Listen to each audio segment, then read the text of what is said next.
ದೋಸ್ತ, ಇವತ್ತು ಕನಕ ಜಯಂತಿ, ಡ್ಯೂಟಿ ಕಡಿಮೆ ಅಂತ ಹೇಳ್ತಿದ್ದಿಲ್ಲ ದೋಸ್ತ. ಹಂಗನ್ಕ ಮನೆ ಕುತ್ಕೊಂಡ್ರೆ ಆಗುತ್ತಾ ದೋಸ್ತ? ಬಾ ದೋಸ್ತ, ಆದಷ್ಟು ಅಲ್ಲಿ ಮಾಡೋಣ ಬಾ.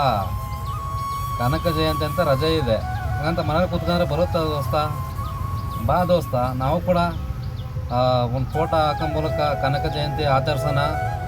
ನಿನ್ನಂತಾಗಬೇಕು ಕನಕ, ನಿನ್ನಂತಾಗಬೇಕು. ನಿನ್ನಂತಾಗಬೇಕು ಕನಕ, ನಿನ್ನಂತಾಗಬೇಕು. ಕುರುಡರ ಗುಂಪಿನಲ್ಲಿ ದೋಸ್ತ, ಡ್ಯೂಟಿ ಬಂದಿದೆ. ಎಲ್ಲಿ ಹೋಗುತ್ತಾ? ಯಲಹಂಕದಿಂದ ದೊಮ್ಮನೂರಿಗೆ ಒಂದು ಡ್ರಾಪ್ ಮಾಡೋಣ, ನೋಡೋಣ ಅಲ್ಲಿಂದ ಎಲ್ಲಿ ಬೀಳುತ್ತೆ ಅಂತ. ದೋಸ್ತ, ಡ್ಯೂಟಿ ತಗೊಂಡು ಹೋಗ್ತಾ ಇದ್ದೀನಿ ದೋಸ್ತ.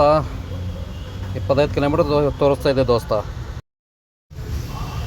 ಡ್ರಾಪ್ ಆಯಿತು 444, ಮೊದಲನೇ ಡ್ಯೂಟಿ ದೋಸ್ತ. ನೋಡೋಣ ದೋಸ್ತ, ಯಾವ್ಯಾವ ಕಡೆ ಇವತ್ತು ಡ್ಯೂಟಿ ಬರುತ್ತೋ ಆ ಕಡೆ ಹೋಗ್ತಾ ಇರೋದು ದೋಸ್ತ. ಮತ್ತೆ ಒಂದು ಡ್ಯೂಟಿ ಬಂತು ದಮ್ನೂರಿಂದ ನಂದಿನಿ ಲೇಔಟ್ಗೆ. ಹಂಗೆ ಬರ್ತಾ ಇರ್ತದೆ, ತಗೊಂಡು ಮಾಡ್ತಾ ಇರ್ಬೇಕು ದೋಸ್ತ. ದೋಸ್ತ ಡ್ರಾಪ್ ಆಯಿತು ದೋಸ್ತ, ನಂದಿನಿ ಲೇಔಟು.